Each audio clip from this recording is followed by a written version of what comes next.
Bismillahir Rahmanir Rahim. Then Al-Hafiz said, Babu qitali ahl-baghy, fighting the people who revolt against the ruler. Al-baghy means to transgress the limits, or to oppress. The ahl-baghy, the people of transgression, is a group of people who are much in number and they also have weaponry. So they are very much like guerrilla fighters or paramilitary. And these people could decide to revolt against the ruler, either because they feel that the ruler is oppressive, or they feel that the ruler is doing something which goes against the Sharia. And they have their reasons and justifications for thinking that what the ruler is doing is un-Islamic. As for if they revolt against the ruler without a proper justification or an interpretation of what the ruler is doing, and they make takfir upon the ruler and the Muslims, then these types of people are khwaarij. As for the ahl-baghy, then they are definitely Muslims. They are sinful, but they are Muslims. But as for the khwaarij, then we have a difference of opinion amongst the scholars. Some scholars say that they are Muslims, but they are sinful, just like the ahl-baghy. And other scholars say that they are kuffaar because the Prophet said about the khwaarij that they would go through this deen, meaning in and out of this deen, just like the arrow goes through the animal which you are hunting. And also the fact that the khwaarij deem it halal to shed the blood of Muslims because they make takfir upon the Muslims. So with the ahl-baghy, what is obligatory upon the Imam is to correspond with them, and if indeed he is performing some sort of injustice, then he needs to stop this injustice, and this is obligatory upon the Imam. As for if there is a difference of opinion on a particular issue between the Imam and the ahl-baghy, then in a case like this, the Imam would have to speak to these people and clear any doubts which they may have, and also justify his decision and prove to them that it does not, in fact, contradict the Quran and the Sunnah. So, for people to be qualified as ahl-baghy, there are some conditions which have to be met. Firstly, they have to have a large number. So they are like guerrilla fighters, an organized group. As for if we just have one or two or just a small group who are causing mischief in the land, they are robbing people, or they are harming people, or even frightening them, then they are qutta'ut tariq, those people who cut off the way for others. So they would be like the highwaymen. And when it comes to qutta'ut tariq, those people who cut off the route of others, then there is a special way of dealing with them, but that is a separate topic. So the ahl-baghy are an organized group with number and weaponry.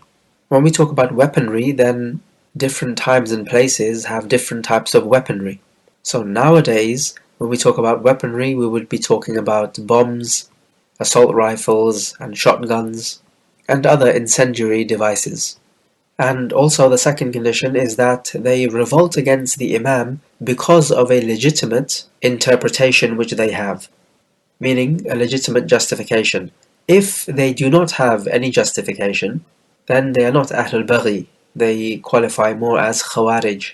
So for example, a group of the Muslims with weaponry and number, they say that this Imam who is ruling over us, he does not have the right to rule over us. We have more of a right to rule over him, because we are more qualified. And so because of this, they revolt against him. Is this a proper justification? Well, the answer is no. This can never be deemed to be a proper justification. So these people are not ahl-baghy. Or it could be that they revolt against the ruler for no particular purpose. It's just that they don't like the ruler. In the previous example, they felt that the ruler is not the best qualified to lead. Well, the point is, it doesn't matter if he's not the best qualified to lead. As long as he's the ruler, for the sake of peace and security, we all follow him.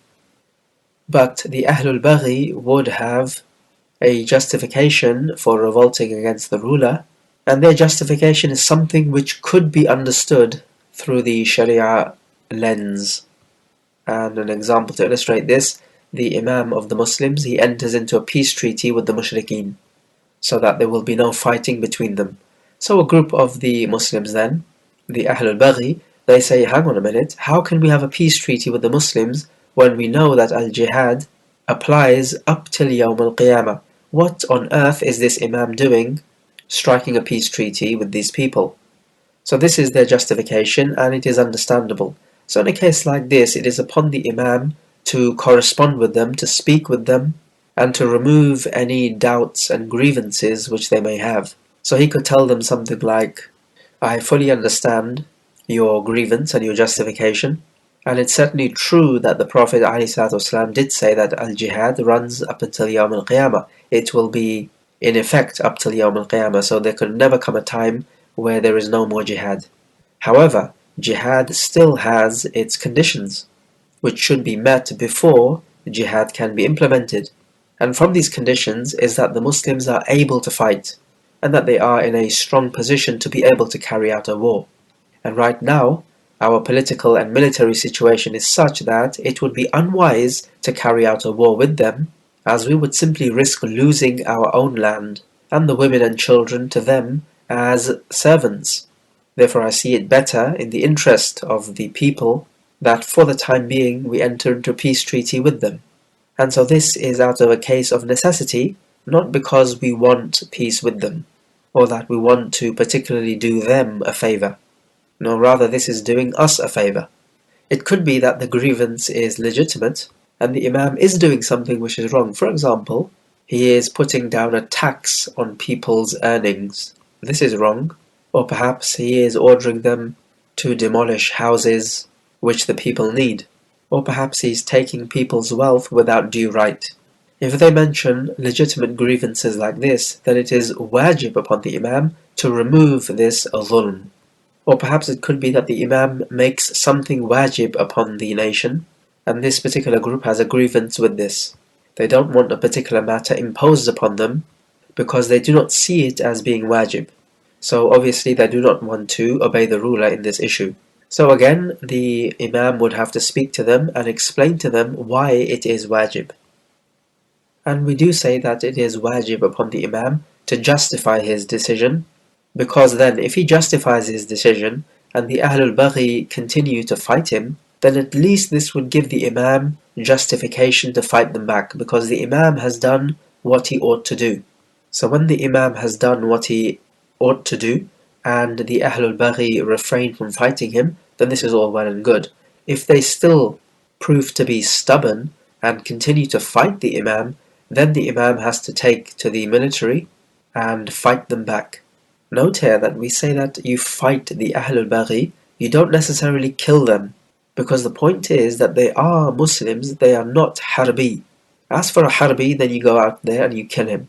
But the aim of fighting the ahl-baghy is simply to remove the fasad or the corruption on the land. The aim is not to kill them, whereas with a harbi, the aim is to kill him. However, there could be a problem which arises, and this is if the Imam does not stop his oppression, if it is indeed oppression which he is committing, nor does he justify his decision to the ahl-baghy. So in a case like this, the ahl-baghy say that neither have you stopped your oppression, nor have you justified your decision to us. Therefore we will continue to fight you. In a case like this, certainly the Imam is blameworthy. However, we have to say to the ahl-baghy, it is not within your rights still to fight him, even if the Imam is oppressive. Because the Prophet ﷺ said to the companions, Isma' wa ati' wa in daraba dhahrak wa akhadha malak. Isma' wa ati'. Listen and obey, even if he strikes your back and takes your wealth, you must listen and obey. So even if the Imam is oppressive, you still have to listen and obey, because this is in fact the lesser of the two evils.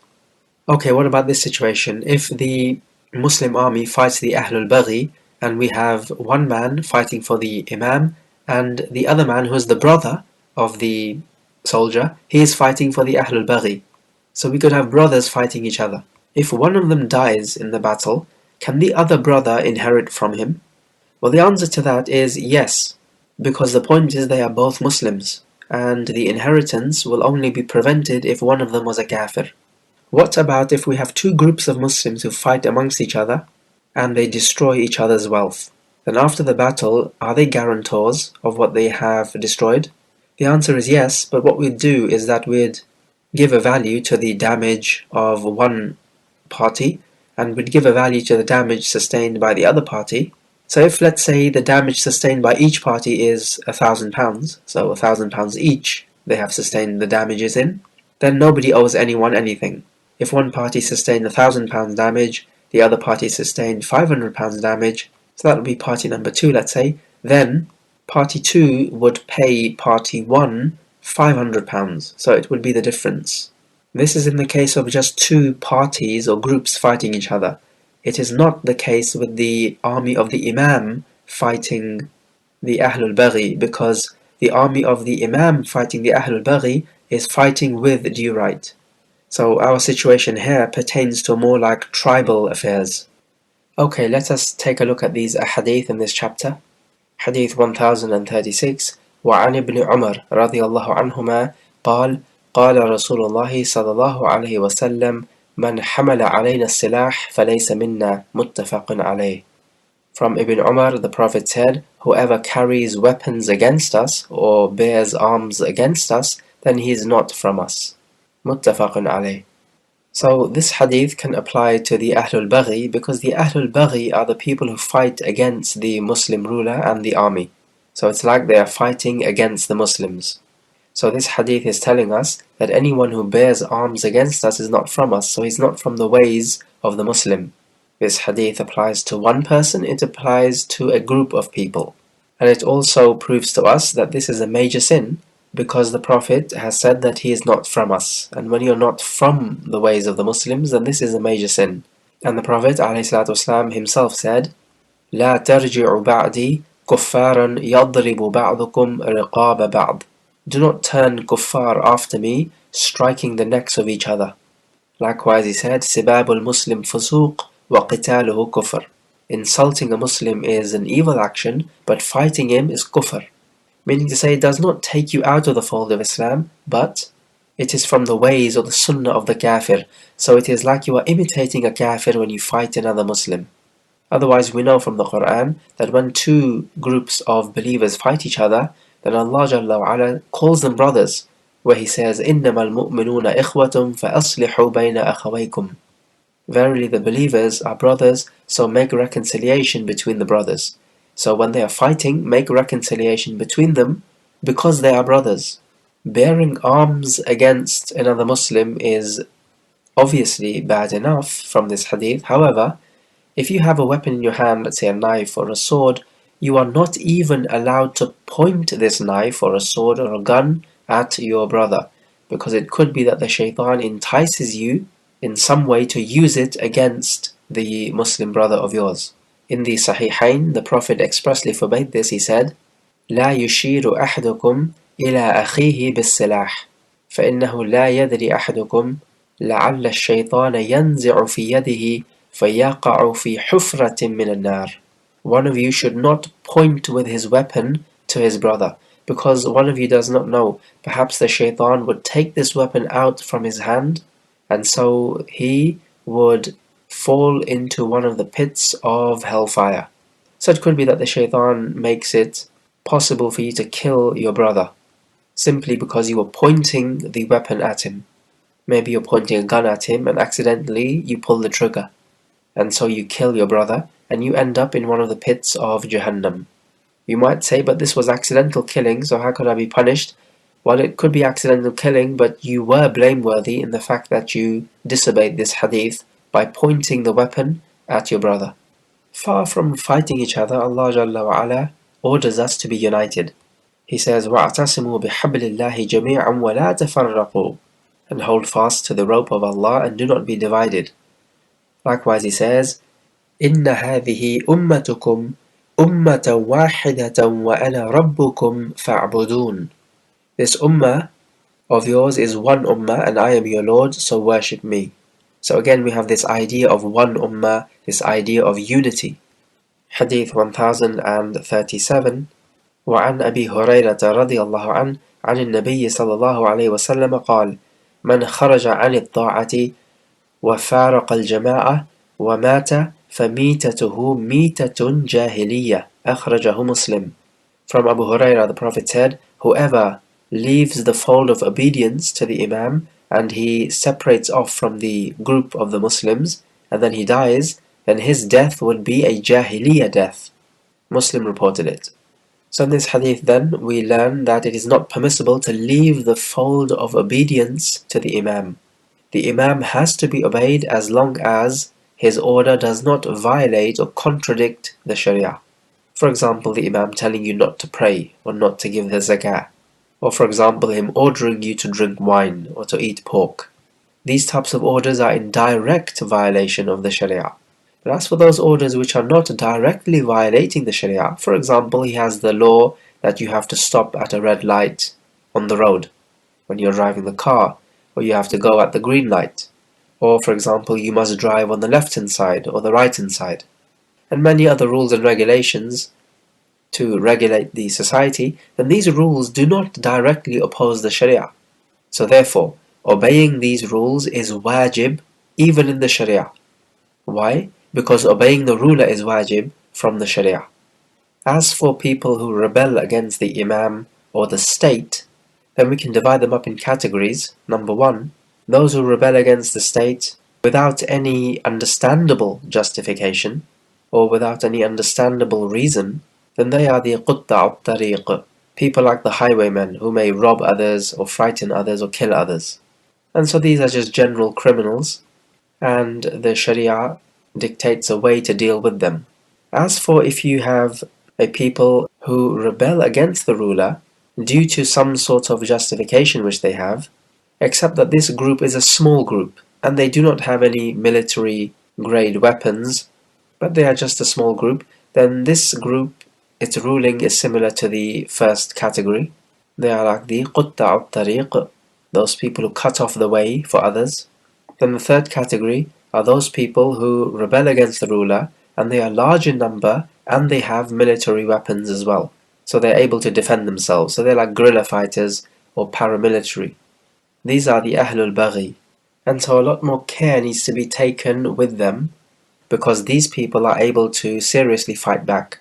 So in this case, the Imam would have to try to be diplomatic with them and negotiate with them and try to leave off fighting them unless it is absolutely necessary. So if it is a particular dhulm he's committing, he must remove this dhulm. If they have misunderstood him or there is some sort of disagreement, then they need to discuss this disagreement and arrive at an understanding between themselves. And then the fourth category is the khwaarij, and these people have specific traits. We know that they make takfir on anyone who commits a major sin.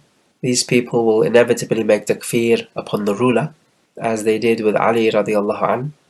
Normally their call is that the ruler is not judging by what Allah has revealed, and this is what the Khawarij accused Ali radiallahu anh of doing, of ruling by other than what Allah has revealed. With these types of people, you're allowed to fight them straight away. There's no negotiating with them.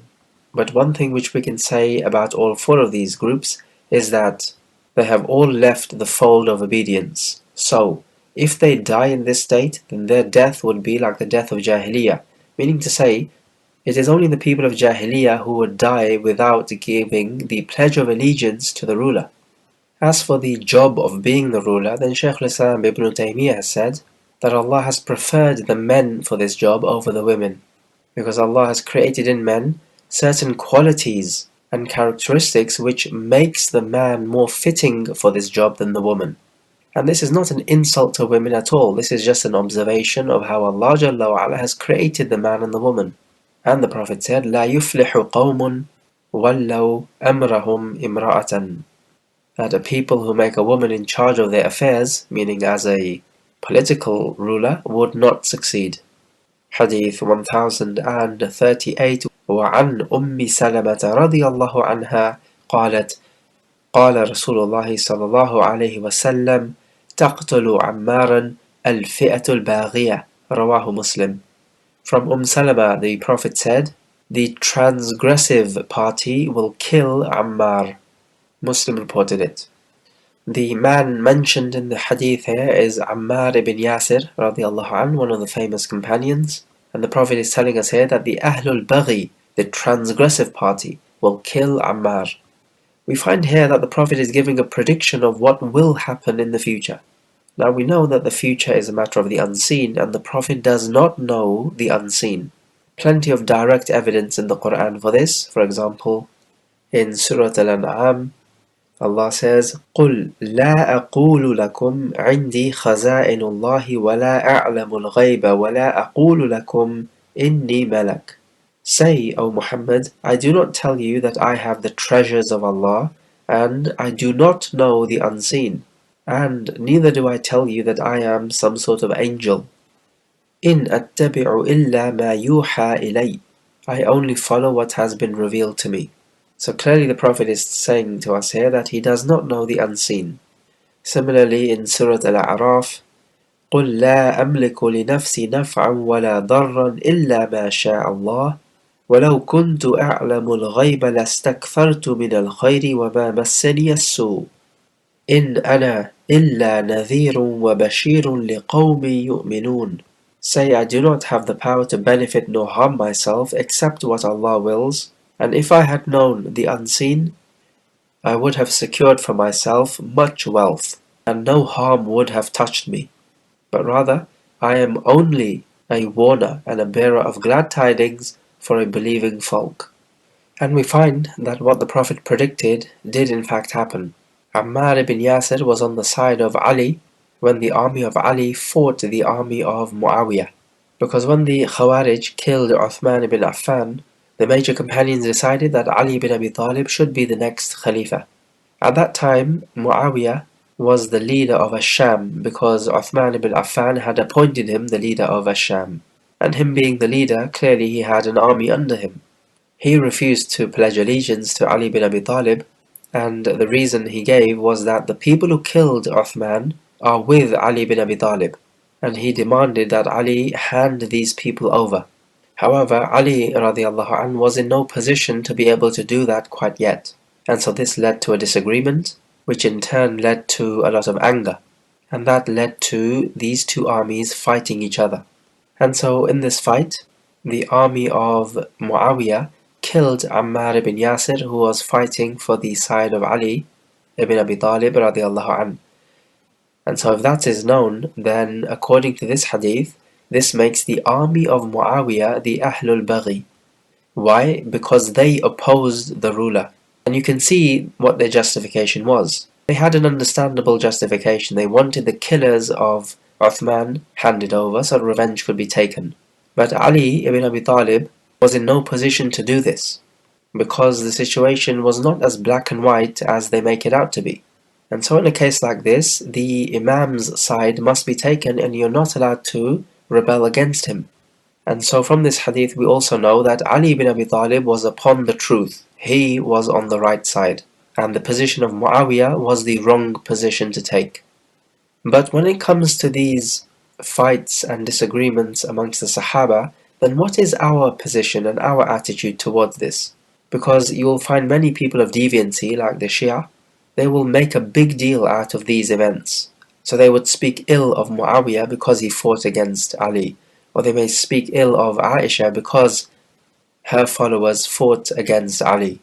And you'd find the Shia tend to make an extremely big deal of this issue.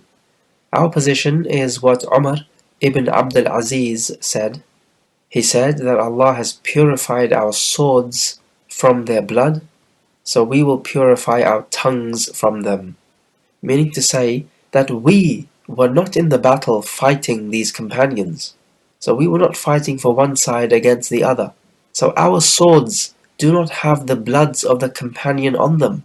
So if our swords are purified from their blood, then we will also purify our tongues. In other words, we will not speak too much on this issue, and that the affairs of these companions is with Allah Jalla wa Ala. We have nothing to do with it. Allah Azza wa Jalla says, precisely twice in the Quran, when He talks about the previous nations and their prophets, He says, تِلْكَ أُمَّةٌ قَدْ خَلَتْ لَهَا مَا كَسَبَتْ وَلَكُمْ مَا كَسَبْتُمْ وَلَا تُسْأَلُونَ عَمَّا كَانُوا يَعْمَلُونَ.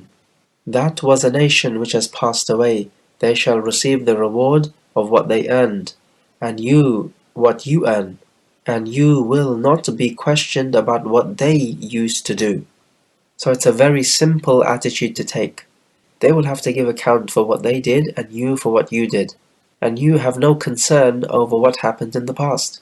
Rather, you focus on rectifying your own affairs and preparing yourself for your personal accounting. This battle, which took place between Ali and Muawiyah, took place in a place called Siffin. Shaykh al-Islam said that during that time, some of the Sahaba used this hadith to fight on the side of Ammar, because they said that the transgressive party would kill Ammar. Well, that means that Ammar is fighting for the party upon the truth. Therefore, it makes sense to fight with Ammar. Other Sahaba, they refrained. They would not take part in the battle. And their evidence was the general hadith during the times of fitna, where Muslims are fighting each other and each party believes that they are upon the truth. And during these times, the Prophet ﷺ said that the one who is lying down is better than the one who is sitting, the sitting one is better than the standing better than the walking better than the running. And the Prophet also told us that during these times of the fitna, you should be the one who is killed, not the one who is killing. Normally, when somebody comes to attack you, you're allowed to fight back and defend yourself. But during times of this type of fitna, the rules are changed. This is how serious this fitna is. And so when it comes to the people of deviancy pertaining to this affair between Muawiyah and Ali, then as for the khwaarij, they make takfir upon both of the parties, because fighting a Muslim is a major sin, and so a major sin takes you out of the fold of Islam in accordance with their aqidah. And as for the Rafidah, they make takfir upon Muawiyah and his army. And as for Ahl-Sunnah wal Jama'ah, then you have heard the correct position as we mentioned it a little earlier. Hadith 1039. وعن ابن عمر رضي الله عنهما قال قال رسول الله صلى الله عليه وسلم هل تدري يا ابن أم عبد كيف حكم الله في من بغى من هذه الأمة؟ قال الله ورسوله أعلم. قال لا يجهز جريحها ولا يقتل أسيرها ولا يطلب هاربها ولا يقسم فيئها.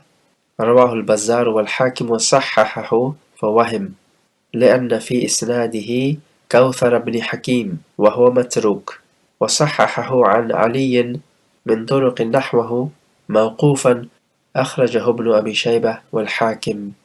From Ibn Umar, the Prophet said, "Do you know, O Ibn Abd?" And this is Abdullah ibn Mas'ud, whom he is addressing. So he asked him, "Do you know what the ruling of Allah is about the ahl-baghy?" And he said, "Allah and His Messenger know better." So the Prophet replied that the one who is injured amongst them should not be given the death blow, meaning the final strike to finish him off, and that their prisoner should not be killed, and that the one who is running away from them should not be chased after, and that the wealth which they leave behind if they run away should not be distributed amongst the Muslims. This hadith is da'if. First, we notice here that Ibn Abd replies, Allahu wa Rasuluhu a'lam. So this is permissible to say when it comes to shara'i matters, but not permissible to say when it comes to kawni or universal matters, because the Prophet does not know better when it comes to universal matters. Can it be said nowadays after the death of the Prophet? There's a difference of opinion, but if somebody was to say it in a shara'i matter, then we don't see too much wrong with it. Otherwise, he could restrict himself to saying Allahu a'lam, that Allah knows better. Also, we learn from this that the teacher should ask the student questions, because the Prophet is asking, "Do you know what the ruling of Allah is pertaining to the ahl-baghy?" We have other examples, for example, him asking Abdullah ibn Abbas, "Do you know what the right of Allah is against His slaves and the right of His slaves against Allah?" So he's asking Abdullah ibn Abbas to excite his curiosity. Likewise, he asked the companions that there is a tree, it is similar to that of a Muslim. So inform me, what is this tree? So we have examples like these where the Prophet is asking questions to the companions. So we find then that the prisoners of the ahl-baghy should not be killed, and that the injured should not be given the death blow. And the reason for this is because you're not fighting them in order to kill them. You're fighting them in order to prevent the corruption on the land. So they are not like the harbi, in which the whole object of fighting them is to kill them and to take their wealth, because all of it is halal. And so this is why you do not kill the ahl-baghy, neither is their wealth halal for the Muslims to take. With a harbi, if he runs away, then you can chase after him and kill him. But as for the ahl-baghy, if he runs away, then this is good, because it means that there will be no corruption in the land. Unless, of course, he is running away to team up with another group of people so that they could launch a counter-strike. Then in a case like this, you are allowed to chase after him and prevent him from achieving his goal. But in any case, they are not to be killed. And the reason why they are not kuffar is because even though they are disobeying the Imam, they are disobeying him because of a justification which they believe to be reasonable and which they believe to be in accordance with the Quran and the Sunnah. So because of this, we have to have some leeway and give them some benefit of the doubt. And so we say that they are Muslims still. If they were to revolt against the Imam without any understandable reason, then they would be the khwaarij. And many scholars say that the khwaarij are outright kuffar, and you're allowed to kill them. And the Prophet himself said that if he was to meet these people, or were to come across them, then he would kill them just like Aad were killed. And we know in the Quran how Aad were destroyed. Hadith 1040 وعن عرفة بن الشريح رضي الله عنه قال سمعت رسول الله صلى الله عليه وسلم يقول من أتاكم وأمركم جميع يريد أن يفرق جماعتكم فاقتلوا أخرجه مسلم. From Arfajah ibn Shurayh, the Prophet said, whoever comes to you whilst your affair is united and this person wants to separate between you, then kill him. Muslim reported it. Up until the end times of the Al-Abbasiyya Khilafah, the whole Muslim nation was under one Imam. After that, the Ummah was split up, so we have different Islamic nations with their different rulers. And so the same rule applies to all of these rulers. If somebody comes to your nation, the Islamic nation, with their Muslim ruler wanting to split you up, then you have to kill him. And from this hadith we can also take it is haram to split away from the group, and that it is haram to try to divide the unity of the Muslims by making them split off into groups. And just because you do not like something which the ruler is doing is never a justification for rebelling against him. The Prophet ﷺ said, من كره من أميره شيئا فليصبر فإنه من خرج عن السلطان شبرا مات ميتة جاهلية. Whoever sees from his ruler something which he dislikes, then let him keep patient, because whoever leaves the fold of obedience from the ruler, even a handspan, then he will die a jahiliyyah death. And obeying the ruler is the order of the Quran, where Allah Jalla wa Ala says, يا أيها الذين آمنوا أطيعوا الله وأطيعوا الرسول وأولي الأمر منكم. O you who believe, obey Allah and obey the Messenger and those in authority amongst you. So this means all those who are in authority amongst you, even in this day and age, because of the generality of the ayah. Some people of deviancy would say that this does not apply to the rulers in this day and age because they are not the khulafa. However, then this is like saying that this ayah now does not apply to this day and age. And that's wrong, because the ayah is general. It speaks about those people in authority over you. And that applies to nowadays just like it applied to back in the early era of Islam. You are allowed to rebel against the ruler if you see not just merely sin or transgression or oppression, but rather clear-cut kufr, and you have evidence that this is in fact kufr, and that the ruler has no excuse, such that perhaps he's ignorant of this ruling, or perhaps he has another interpretation, because the Prophet forbade rebelling against the ruler, but he said, مَا لَمْ تَرَوْا كُفْرًا بَوَاحًا عِنْدَكُمْ فِيهِ مِنَ اللَّهِ بُرْهَانٌ, except if you see clear-cut kufr about which you have evidence from Allah. So you need to have evidence that this action is in fact kufr, but also that the Imam or the ruler has no excuse, such that he is ignorant or such that he has a valid alternative interpretation. And also the condition is that you're physically able to fight back. If you're not physically able to fight back, then you have to keep patient, and Allah Jalla wa Ala will find a way out for you. Allah says, وَمَن يَتَّقِ اللَّهَ يَجْعَلْ لَهُ مَخْرَجًا. And whoever fears Allah, He will make for him a way out. Okay, let's take some review questions. So question number 1. We mentioned a total of 4 types of rebels and their differences, so recall that point. Question number 2. What is the position of Ahl Sunnah wal Jama'ah when it comes to the Sahaba fighting each other, such as the Battle of Siffin between Ali and Muawiyah radiallahu anhuma? Question number 3. We said that the general rule is that you do not rebel against the ruler. However, what are the conditions under which it is permissible to rebel against the ruler?